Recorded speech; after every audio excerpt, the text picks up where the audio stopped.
Hi, my name is Darren, and according to reCAPTCHA, I'm a real human. My name is Adri, and I'm going to teach you about our favorite Japanese robots. Hi, I'm Carlos. Did you know there were birds in the Renaissance? Of course you did. What do these stories have in common? Find out on this week's episode of History Bluffs.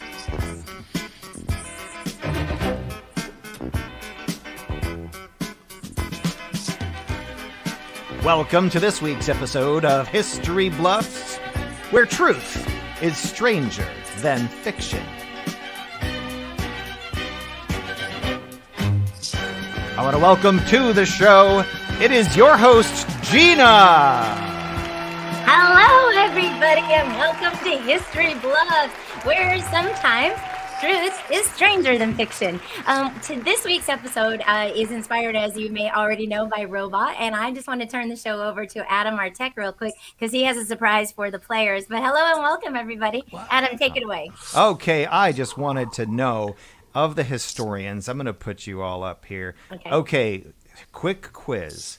Somebody speak out first. If you think you can name all of the robots on the title card, you will win a bonus of 30 seconds on your third round. Go. Okay, so there's Optimus Prime. There's you're just going. There's There's Robbie the robot. Robbie the robot.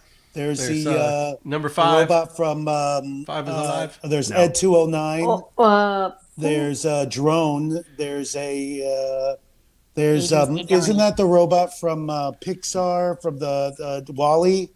Isn't that the co-captain robot up there? Nope. Or one of the Portal robots? I see the Terminator inside the Statue of Liberty. That's true. Yeah. Adri, say Johnny. Oh, and she's holding the little robot Johnny. that Johnny 5. the little robot that Princess Leia had, isn't she? Oh, good call, Carlos. But do you know the robot's name? No, man. All right. It looks like a Mavic drone. Where does everyone see Johnny 5? So you think it's left. Johnny 5 on the bottom Oh, right. it's not Johnny 5, you upper suck. left. That's Upper not left? Johnny 5 No. upper left. I'm Upper sorry, left. Adri. Set up for failure. I'm sorry, Adri. It All looks right. like a projector screen. Yeah, what is that projector screen on the bottom right? Okay, Is that the projector- Pixar lamp? No. Okay. No. Nobody This is passed. so fun for our podcast 30 listeners. I know. It is For the overhead audio projector, people, I they think. have no idea. Audio folks, you're going to have to go to the YouTube channel and check out our title card for this episode. On the skip top ahead. left, is Gladys from the video game Portal, and then You we suck Optimus because I thought that was Prime. Johnny I 5. said Yes. Portal. What? I said Portal. You did say Portal. You didn't say Gladys, but No, I don't know the name of the you thing. do. but Well, I said name. from I Portal. said you can listen to the playback. Then Optimus Prime, Robbie the robot, a Roomba, and then it's Lola is the name of the little robot from Obi-Wan Kenobi that Princess Leia has. And then yes, a random drone, the Terminator, the T-100 to be precise, and the Ed 209, and finally the thing that looks like a lamp is Tony Stark's helper bot in his garage. You suck. That was a trick. That was I a see trick. 10 robots. Very good. Good. You know You know who what? you're You guys missing? did pretty damn good. I gotta say. You know who you're gave me missing, a- Adam? Who? Rosie You're from the robot. Jetsons. Yes, I'm a fembot. It's true. What? Yeah. Rosie the Adam's a robot? robot. Did you say Rosie from Rosie? the Jetsons. I almost put her in, I swear. Tom Servo. Well, Gina, I'm going to turn it back over to you because it's very obvious. This week's episode is all about robots. Yes, it is. Yes, it is. So the way we're going to play it today is we're going to play a fun game. Adam, put up the rules, and I'm going to tell you how the show works, and then we'll go from here and just start. All right, you got it. Okay. Let's see. Where are those rules? I'm going to put the rules up. For you listeners at home, I have just put some rules up, but Gina's going to read them. Okay, in case you, not in order though, because I don't like rules. So here we go. Here's how it works. The first thing tonight is that our topic is robot, and so every historian has been inspired by that topic, however they interpret it, whatever story they looked up. They will tell you a story. The story may be a bluff, because that is the show. We are trying to trick you. Two of the historians will be telling actually a true fantastically factual story. One thing about the bluff story is that they are allowed to use some historical facts, almost like a historical fiction, where they might piggyback it or bookend it with some things. But the majority of the story will be not true. They will be not telling you facts, and they are trying to bluff you. Now, the people telling the truth must tell you a true story with facts and evidence to show you why it's true. And please, if you're playing at home, we want you to in the comment section add as many comments as you want, comment along. However, please, if you look anything up on Google and you find out which story is true or which story is the bluff, please don't tell anybody or give any secrets away. We want it to be fun for everybody, and we want you to have fun too. So let us just begin, because we have our topics. We have our historians. We have Darren. Say hi, Darren. Hi. Hi. There's Carlos. Carlos Teller. There you go. In case you can't read their name, especially for the podcast. And then Adri. Hey, Adri, what's up? Hello. Okay, I apologize that I gave you wrong information, Adri, for the start of the show. So we gotta stick I together. swore it was Johnny Five. I was so excited. I don't know I thought it was robots. too. Science fiction is like a lovely genre, but not mine. I don't think you two know what Johnny Five looks like. No, I only know that it was a sad movie about. I just What? remember his eyebrows were really intense.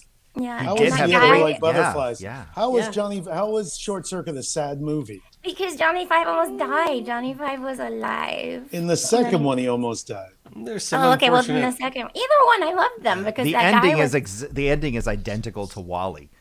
Yeah. Identical. Like, oh, your memory's wiped. You don't know who you are. Wait a minute. Hold on. Miracle happens. Suddenly you remember and you're cute again. Oh, you're thinking Yeah, the but ending of the until first that one. moment- Okay. But Short Circuit came out first. So. That's But true. until that Wall-E moment, is identical Adam, to you years. cry. It's like it's By sad. many years. Yeah. Yeah. No, you're right. It's an emotional movie. That's because you relate to the characters. That's good storytelling. Yeah, it was. And so hopefully tonight will be good storytelling and we'll make people Little cry bit of brown also. face in it. And this has been Story Minute. Yes.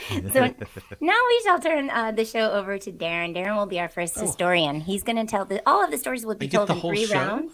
You get just the first part. They'll be told in 3 rounds. Each round will be successively shorter. The first round is going to be 75 seconds. Darren, your story about robots will start whenever you hear the boom. Go for All it. right. Let's start round number 1.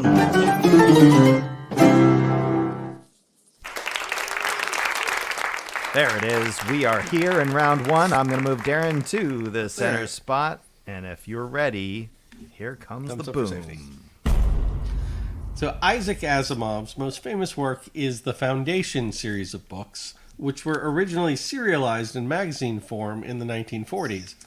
And now Foundation is on HBO with that that dreamy guy who played Ned in Pushing Daisies. You know what I mean? He was also Thranduil, the Elven King in the Hobbit movies.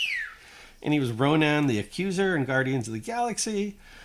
But anyway, long before Lee Pace was crushing it as Phil in Marmaduke in 2010, and long before Foundation was published in book form, Isaac Asimov first wrote something that might be even more long-lasting than Foundation. In 1942, in a short story titled Runaround, also published in magazine form, he first penned his now famous 3 laws of robotics. And throughout the rest of his career, Asimov would revisit these 3 laws over and over, exploring the very foundations, if you will, of ethics in robotics. And it's a theme that came to a crux in the 1950 novel I, Robot, which was the basis of the 2004 film of the same name, starring a pre-Oscar slap Will Smith, and which sadly did not feature Lee Pace in any way. But I'll talk about the 3 laws of robotics themselves in the next episode. That is sad because that man is beautiful. We'll go to Carlos. Carlos, I can see that you agree with me by the expression on your face. No, I feel like Darren's story so far was 3 flaws safe. I'm not sure why. I blacked out when I woke up. We were talking about Lee Pace a lot. I don't know how that Good actor. connects with robotics or Asimov or any of it. I think he's trying to distract us by, as you said, the beautiful face of Lee Pace. Yes. So I'm not buying it so far. Well, I think that he's saying your story is pushing daisies. So, Adri, Yeah. Adri, what do you think about his story? I agree. I feel like it lacked a little, I don't know, like a little like meat to the story. So I wasn't really able to follow what was going on, but I am intrigued into finding out what the 3 laws were. I wish he would have started out with that. But I am intrigued. I did see iRobot. And yeah, I'm not ready to call bluff yet, but I'm intrigued. Okay. Ooh. So we have Adri intrigued. We have Carlos thinking is BS. All right. So we're going to move on right now, actually, to Adri. And Adri, I want you to tell your round one story as well whenever you Okay. hear the boom. All right. So picture this. It's 1980. You're playing with a semi. Well, I wasn't. I was playing with Barbies, and I was also like 1 year old. But everyone else is playing with a semi at that point. And all of a sudden, one piece at a time, it starts transforming into a different toy that is a robot. So I will be talking about the Transformers. Transformers, much like Barbie, which I covered a couple weeks ago, was actually created by somebody different and not the person who made it famous. Let's rewind to 1980 when Takara Toys launched a new line of toys called Diaclones, which was a line of vehicles and robots that were piloted by mini figurines, which were from the Micro Man line. And then the figurines were built into the design of the vehicle. A year later, in 1982, they launched a second line of toys called Car Robots that could also transform. So in 1983 is when everything changed and Hasbro made their way over to Tokyo. And I will finish the rest of that story in round 2 and 3. Oh, that was a good ending. And oh my gosh. Okay, so Hasbro, I thought they were based here. They're based in Japan? Or they No, went they're based here, but they went to Japan. Oh, okay. Yeah. Darren, what do you think about that one? I'm surprised if it's Japanese based, it wasn't something like Super Mega Car Robot. Was the Adam's laughing because it's true. It's Darren? Yeah, that's all of their other robots are named like that. So Are you trying to do a Japanese dialect? No. No, okay, because I was like, spot on. There we go. Carlos, what are your thoughts on Adri's start to the Transformer evolution? My thoughts are that I watched that show from Jump, and I remember the point where they started to introduce little figures to put in later Transformers, and Adri makes it sound like that was going on from Jump, and it wasn't, so I find her story to be a bit far-fetched.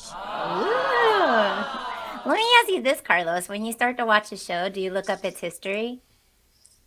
I watch the show. How do I know the history of the show? By watching it. The history is in here, Gina. It's in here. She could be tricking you. You don't know. She could be the bluff. She could be telling them. We don't know I yet. think she's the bluff. That's what I'm saying. But Darren was the bluff. What are we saying now? Maybe we're both bluffing. Saying now. Oh, I thought it would be more dramatic than that. It wasn't. Carlos, you know what we haven't done? We haven't heard your story yet. So let us see if you can trick us or tell us the truth or whatever, and we'll see what we think. I'll tell you the truth. How about that? Here it comes. Good try. I would start like that too. I want to take us all the way back to the Renaissance. Now, we could talk about modern robots that are electronic, but I wanted to talk about robots that are not modern. The idea of an automaton is not new to the last century or two. This idea has been around. Obviously, they didn't use electronics or necessarily metal, but they used other pieces, and using a series of wind-ups or steam or what have you, they were able to make little things do stuff, right? And today I want to talk about the steam-powered dove of Brunelleschi, the flying machine of the Renaissance, the first autonomous flying machine of the Renaissance. Now, Sandro Brunelleschi was an Italian philosopher, architect, designer, and sculptor. Renaissance guys were Renaissance guys. They wasn't never one thing. If we remember him, it's because they learned a lot of different things. He was born in 1428 in southern Italy. And in addition to being all these things, he was also a mathematician. He studied math from a young age. He loved it so much. He loved how it influenced the whole world. We'll talk more later. Yes, we will. Ooh, so he influenced the whole world. All right, Darren, what are your thoughts about Brunelleschi? Well, Carlos is just taking a recent conspiracy theory that in the early 70s, Richard Nixon had all of the birds in the world destroyed and replaced with robots. And he's moved it back to the Renaissance to make it sound somehow more believable. Birds aren't real. Birds aren't real. That's right. How Birds dare aren't you real. besmirch Richard Nixon, sir? I'm just curious how they get their liquid poop to not interfere with the wires. But other than that, It's very high tech. yeah. Adrian, what are your thoughts on Carlos's bluff or truth? We don't know yet.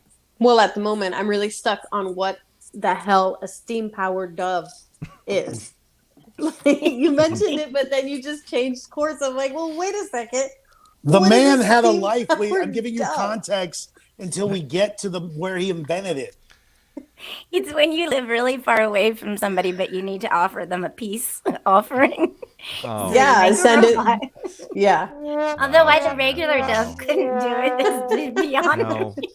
it needs I don't know that about steam that. power. Adam's like, no, just no.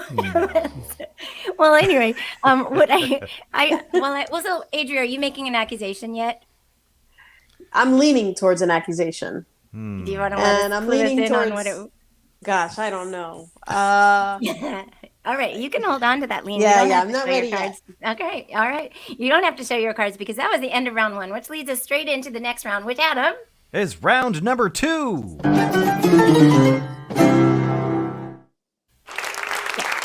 What this means is that you all have heard one round of their truth or lie. And so now it's your turn to just decide who you're thinking. You're welcome to put it in the comments if you want. But we're going to go to round 2 and let everybody tell a second part of their story in just 60 seconds. So they lose 15 seconds this time. And we're going to go in a different order as well. So I'm going to start right now with Carlos. Carlos, you just went up, but we're going to actually continue your story, which may or may not make it more believable. But you can start whenever the boom happens with your story. All right, only 60 seconds on the clock this round. Here we go, Carlos. Okay. All right. So let's go back to Sandro Brunicelli. Okay. Now, from a young age, Brunicelli was enamored with mathematics. He believed that everything revolved around and could be explained by mathematics in the world. He viewed mathematics as being broken into 4 branches: geometry, arithmetic, astronomy, and music. And he even wrote about it. He wrote a piece called On Mathematics or On Harmonics. It came by 2 different names. He wrote about math and how it affected everything, how it touched every aspect of life. Now, he was also a great strategist, and as he grew older, he served well in leadership positions. At one point, in fact, his town Magna was attacked, and the people were pushed out, and they went to a town nearby called Tarentum, and he eventually found leadership in the town nearby. That's how good he was at being a leader. I see. I think that I already am starting to believe you because they did name their treatises and all of the things back then on math or on science. Like, it was very not creative. And so I like the fact that you threw that little detail in. Adri, what are your thoughts? Well, he gained a little bit of credibility, but I still don't know what a steam-powered dove is or does or looks like or what the point of it is. So I'm holding out. Yeah, that to me is the interest. I want to know. Carlos, It's self-explanatory. It's a steam-powered dove. That's what it is. But what do you use it for? What did they use it Flying. for? Not to fly in, not to fly in, but it flies. And I'm Okay. going to tell you what they would use such a device for when I come back. It's called a cliffhanger. He's still cliffhanging us. Okay. I just thought by now that we would. Okay, but I get it. I'm sorry I mentioned Lee Pace enough. Lee Pace, Lee Pace, Lee Pace. He's so Okay, beautiful. now I'm He's intrigued. beautiful. It's a beautiful man. He is a beautiful man. And Pushing Daisies was a funny show. Darren, your thoughts? I don't really agree with you on the whole "on" thing, because like my high school's fight song was "On Wisconsin," and so that's a thing that's around today. I think that Carlos is a gamer when he's not a historian. He plays a lot of video games, and I think he saw the word steam powered on his computer when he was playing some video games, and then maybe like he's also a clean person. He probably saw a bar of Dove soap, so he's like steam-powered Dove, and that's how he came up with the title. Are you trying to suggest like I'm Kaiser Sozang? I'm not Chris. I don't Kaiser Sozang. That's Chris's deal, and he's not here today. That's true. Plus, Chris that's is also usually popular. Carlos's attack. So good on you reversing that. Okay, so I think I am intrigued about the rest of that story. So I can't tell right now. And by the way, on this show, only Adam the tech knows. So none That's of us right. know who the actual bluff is. So that makes it more fun. So now I'm going to swing on over. We're going to go to Darren, and we're going to hear the second part of your story in 60 seconds at the boom. Okay. So much like we are concerned today about the growing power of AI, Asimov predicted a future where humans were concerned about the growing power of robots. And so, fearing a robot uprising, they encoded into the positronic brain of every robot these 3 laws. First law: a robot may not injure a human being or through inaction allow a human being to come to harm. Second law: a robot must obey orders given it by human beings, except where such orders would conflict with the first law. And the third law: a robot must protect its own existence as long as such protection does not conflict with the first or second law. The intent was that these 3 simple laws would be enough to ensure that robots would only do things to benefit humanity. But the thing is, computers take things literally, and the laws only mention human beings. They say nothing about humanity as a whole, and that's where the story takes an interesting turn. Oh, I think we're already experiencing that. So is this like the premise for the Matrix? Is that what this is? Well, he didn't write The Matrix, but I mean, maybe whoever wrote it ripped him off. I don't know. These are good laws, but I don't think everybody's using them. I don't know. Carlos, what are your thoughts? Well, it's not the premise of the Matrix, because the robots in the Matrix just straight up said, we're going to use people as batteries. Not for their benefit, just to use them as batteries. And it's not to that's keep true. them They safe. tricked them, I guess. Okay. So the robots became sentient and just decided, we want to be in charge. And they fought. That's true. That's a good I feel like point. Darren's just telling us about the one Isaac Asimov book, I, Robot. So I'll bring a book next time, and I'll read a book to everyone. And that's what we'll do. This will be a book club. Nice. I mean, those are some good rules, but I don't know. Like, they definitely, that's a good point. And they did. And those rules are confusing, too. Those are confusing rules. I don't even know if they're accurate. I know. To me, they sound like they could have been marriage vows at the time, too. I don't know. But anyway, Adrian, what are your... You mentioned Isaac Asimov books, because I was a member of the Isaac Asimov book club. See, he saw that book in his room, and he's making up a story because of it. He's the Kaiser Soze. He is. He literally has We're it being next Kaiser to him. Soze. Oh boy! Look, 3 laws. Special collector's edition. Drop it on the floor. Show us the law of gravity. Oh. No. What does that have to do with the law of robotics? Adrian, your thoughts as we tear Darren apart. Sure. So, interesting. The 3 laws, very interesting. I would have to say every robot movie I've ever seen does not apply those 3 laws to anything. And then also, my little robot vacuum definitely doesn't apply those laws to itself. It has done some peculiar things. The other day, it tried to commit suicide by jumping off the ledge. No. Yeah, I don't know what to think yet. I don't know if he's just stating facts from a random book or if these are actual parts of history. I don't know yet. Adrian, maybe it was trying to protect you and decided to throw it, because that's the 3rd law, protect own existence. But then the first law is not to injure any human. So maybe it needed to do that to not injure you. Yeah, but it's injuring me. If it breaks and we have to spend another $300, that's injuring. That is more than just me. Legally, that is injury. That you bring that up. I'm just going to say. All right, Darren. Now I'm intrigued. Because now I can use your story as part of my made-up story. Part of mine. Excellent. Kaiser Soze. Yes, that's what I do when I'm a bluff. So, hey, we're gonna now go on over to Darren, and we're gonna hear. Adri. We're gonna hear the second part of your story for the end of round 2. Go for it when you hear the boom. before that. All right. Robots in So disguise. in 1980, they launched the Diaclons. In 1982, they launched the car robots. In 1983, the executives at Hasbro, they go to the Tokyo Toy Show, specifically looking for toys that they can import into the United States.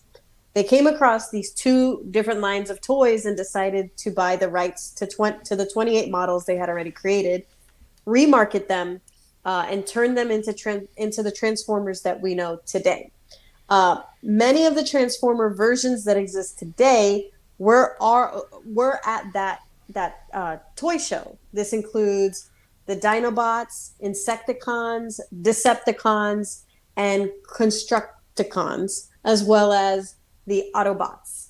Fun fact: one of the first series of Transformers that came out was actually a gun that transformed into a mini person, and then that would definitely not fly today. So that is my mini fact, and I will wrap it up on the third round. Yeah, that is what we were hoping for. Okay, so how are we feeling about this story, Darren? So you're saying instead of being robots in disguise, Transformers are Japanese toys in disguise. Ooh. Yes, that's what they started out as. Well, did they take the exact form of the ones, like, did they buy them, and did Japan get anything for them? They did, yeah. They bought the rights to them from the Takara Toy Company. Cool. They bought the rights, and then later on I'm going to save Okay. that for... Okay. Save it, girl. All right, Carlos, thoughts? Comments? Destruction? I mean, what we're talking about? Insecticons and Constructicons and the auto... And Dinobots. Different... And dinosaurs and insects and cars and a gun. They don't... How does that work together? How do they share these toys? They seem like a bunch of random toys. How do they work? I don't understand how that would work. I will answer in the third round, sir. That's all I've got for you. Oh, Cliffhanger. Answer now. that's right. Oh, yeah. Sidebar. That was a good one, Adri. Okay. Thank you. You're welcome. All right, we're gonna now. That brings us to the end of the second round. So, Adam, then it leaves us only one thing for this show. What do you think? Let's go to round number 3. Okay. Ladies and gentlemen watching or listening at home, this is the third round. What that means is we are going to tell you the story now in 45 seconds, the last wrap up of our story. And then if you have any questions or we have any questions, we're going to grill everybody and ask them to tell us more details about their story, just in case they're leaving any hanging chads. And so to start out this round, Adri, even though we just heard from you, I'm going to hear from you again. Finish up the story because you have left me on the best cliffhanger of the show. Go for it. All right, cool. So they bought these models, the 28 models, and Hasbro was like, we can't just put these toys out and expect people to buy them. We need a background to it. We need a story. So they teamed up with Marvel to create a complete story to go with the toy line. The background story was one that they wanted it to be one that children could identify with. And everybody knows the story of the Decepticons and the Autobots coming from the...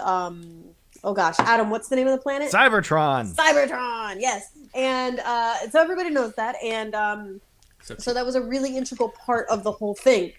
On top of that, they came out with a TV show. There were several series of toys that came out. And on the second series, they released kind of like a hologram that was on the toy that you could rub. And it would expose whether it was a Decepticon or an Autobot. And let me just finish real quick because it's important. They did that. Go for it.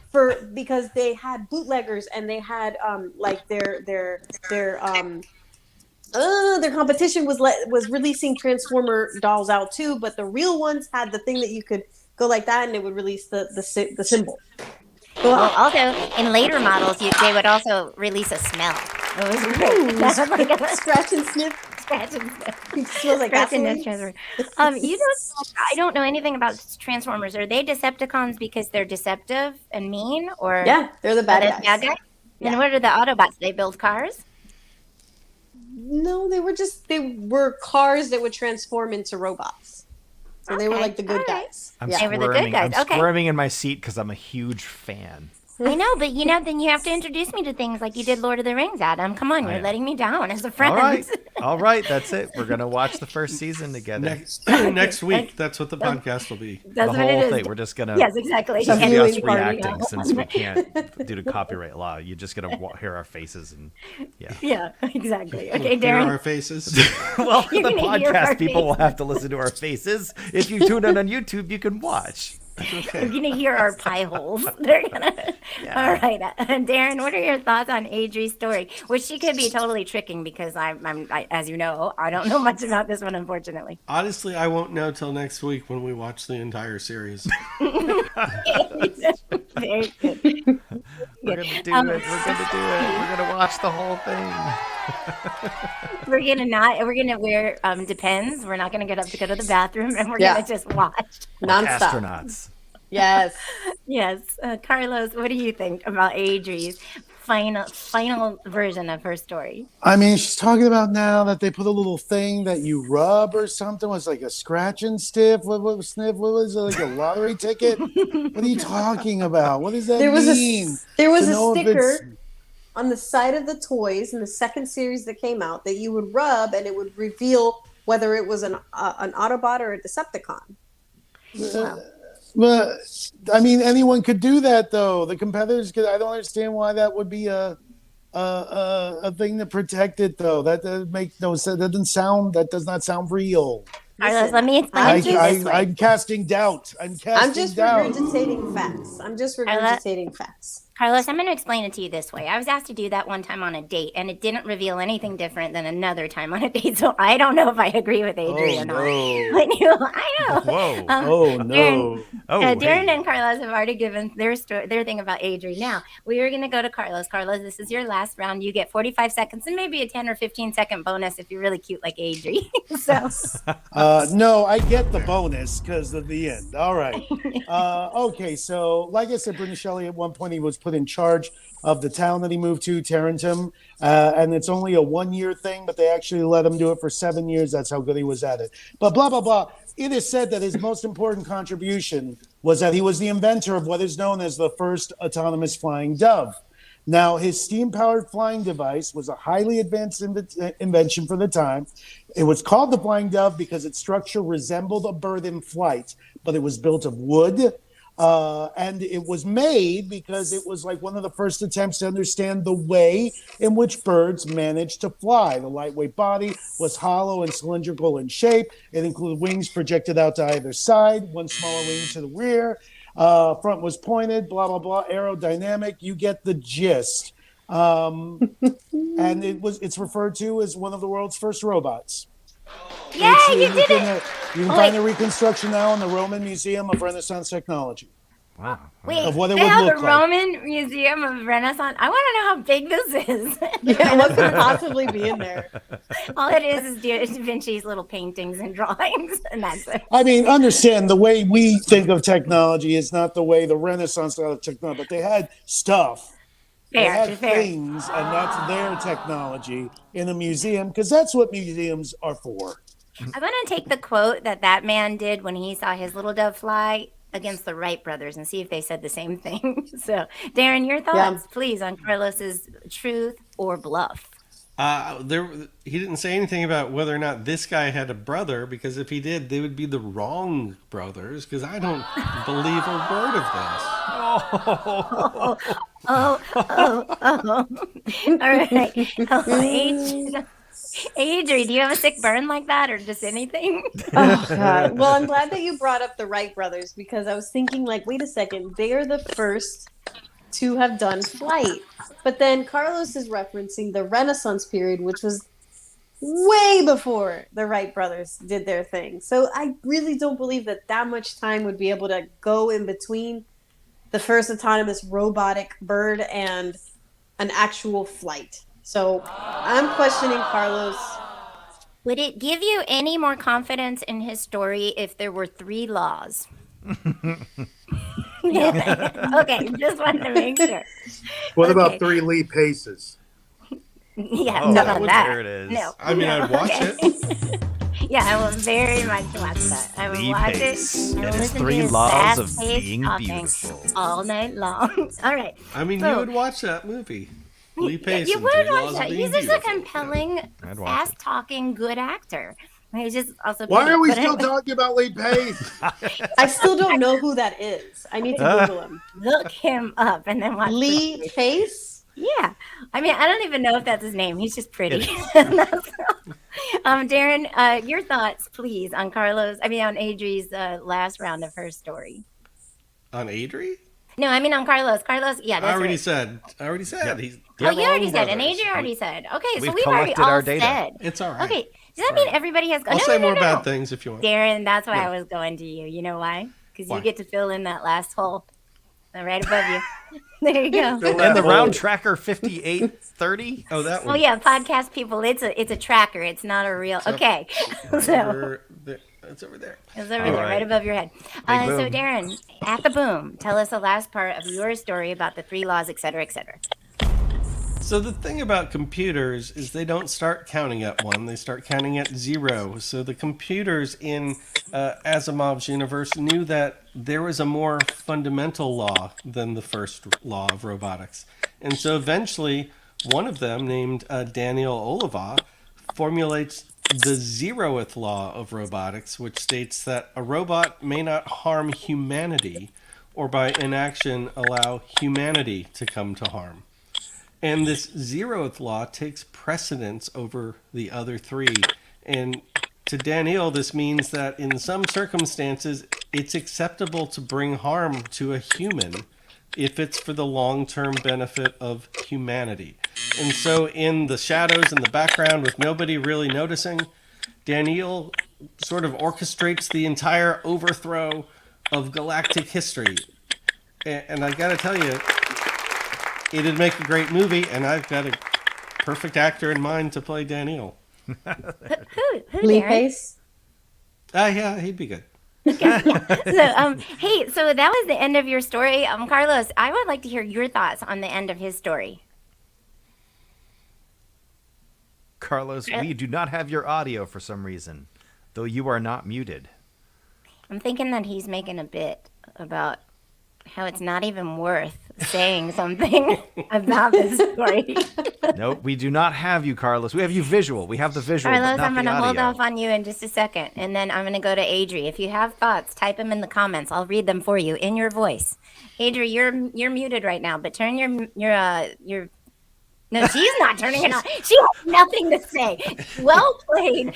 The mic dropped, literally. That's awesome. Our podcast listeners are wondering if they're getting their Whatever money's she is. worth now. Was that Adam? I'm Our back. podcast listeners are questioning their investment in our show. I would just like to say she dropped her mic, but she was flailing like a mad woman. She was Yeah. not having your story, Darren. I- Carlos, I hey saw man, it. are you there? Can you hear me?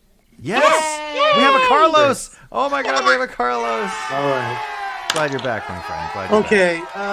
All right. He's taking off his so glasses, podcast people. That means I it's think real. the 3 laws, it's understood that I think the 3 laws only work with AI, right?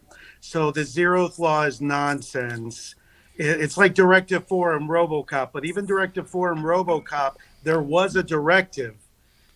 What Darren seems to be saying is that just because the number 0 exists, because 1, 2, and 3 come after 0, then 0 negates or supersedes. But if there's nothing written for 0, it doesn't matter. If anything, it'll just be ignored. So I'm not sure what Darren is trying to suggest here, except the nonsense of his bluff. I'm suggesting that the computers found a loophole in Asimov's universe. If anyone will. I just really feel like the people who are looking at these laws probably got really sad, and they're like, we didn't account for humanity. Wait a minute, we start at 0. Why don't we make 4 laws, but call them 3, but they'll really be 4, and we'll start at 0. It's just so freaking confusing. Literally Like, just described software development, Gina. That's pretty much it. nice. That- And as Darren absolutely. is one of those guys. So, Yeah, all the programmers listening will get it. Okay. All you programmers, maybe that makes your story more credible, but we don't know. So I would like to just go around the room, aka screen, aka your ears, and just ask. We'll start with Adri. Adri, do you have any questions for these guys? I have a few questions, but you go first. For Darren, I don't have any questions. For Carlos, I want to know more about where this museum is. I need to really know if it's real. That's about the most credible thing out of your whole story, so that's what I'm going with. It's in Rome. Okay, great. Excellent. Carlos, can you follow up? Where is Rome? He's shaking his head. Carlos, it sounds like your mic went out again. No, she's teasing. We got it. Big pass. Big Oh. pass. Okay. Darren, do you have any questions for the room? Oh gosh, I don't believe either of them. That's the worst part of it. You don't believe either of them? No. Do you have a guess at this point, or questions, or anything? My guess at this point is that Carlos is bluffing, because I feel like I would have seen something in all my trips to Smithsonian museums, and having some background in aeronautics, of hearing about, everyone thinks the Wright brothers were first, but there was Audio Lilienthal, there were the Montgolfier brothers in France who made hot air balloons. Who are you? He's knowledgeable. He's I'm Mr. knowledgeable. Knowledge. That's why he's on the show, Gina. I am a historian, not a robot. Definitely not a robot. It's just Okay, what so a your robot vote would is. be for Carlos. Adria, I forgot to ask you, who would you pick if you had to pick right now? And you do. So, Gosh, I think I'm going with Carlos. Wow. oh, that's Two two for you, Carlos. Well, that's- Carlos, you get to come back now, at least at one of them. And do you have any questions or thoughts or comments at this point? If your mic is No, I'm good. You're good? Okay, do you have a vote? Do you have a thought? Who do you think is the bluff? I think Darren's the bluff. Ooh. Okay, The so zero my claw question. thing is nonsense. Okay, my question is: do I've you never know heard how of high? it. You never heard What's the zero law? Nope. No, me neither. I have a question for you, Carlos. How high did the dove go? Like, did it fly? Did it really work? Yeah, it did fly.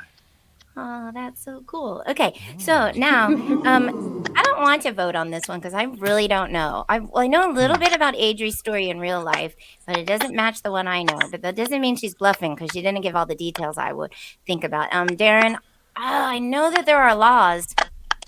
And then that's about it. Laws, yes. And And she has Carlos, the tickets to prove it. I know. And Rome, exactly. I have a whole police folder. And Rome exists, so that part is true. Okay, so this part is where we don't have any comments yet from the studio audience. That's okay. Most people listen to us on podcasts. But I would just like to, I'm going to turn the show over to Adam right now, because he is literally the only one in the cast who knows. So let me drop myself out. And Adam, I'm going to let you take the show from here to reveal the bluff for this week's History Bluffs about robots. And so I shall, Gina, because you're right. I, and I alone know, was your bluff tonight. Was it Darren with the 3 laws? Was it Adri with the Transformers? Or was it Carlos with the flying dove? I'm going to reveal now. Your bluff this whole time has been Carlos. Yes. Ooh. I wish I had When Doves Fly to queue up. I really do, but I don't. That would have been I don't like you fantastic. for that. We can play it for 6 seconds. I don't know where it is. I don't have it. I don't have it. But good work, everybody. Great stories, especially the great. Transformers one. Yes, the Transformers one. There's a really, really great, if you go to Disney Plus, it's like the making of Spider-Man or something. Go and look that up, because it is a really cool story about, I know it doesn't seem like it would tie in, but it does. So very cool. Carlos, man, Just you so were everybody busted. at home knows, there was a thing called the flying pigeon, but it existed in the 400 BCs, not the Renaissance. Oh, so There like, was autonomous flying devices even before AD. What? so here we Wow, are picking on way. you, and all you did was change the era. Yeah. So The the type era, of the bird. person, the location. Yeah. That's a good trick. You got us, but not really. Like, maybe it was not such a good. Maybe you need to go a little bit further next Oh, time. it's true. I But- never saw a Vitruvian dove. Thanks everybody at home watching or listening. We are here every week on YouTube. If you want to see us live, you can also see us on Twitch. You can get us wherever your podcasts are gotten.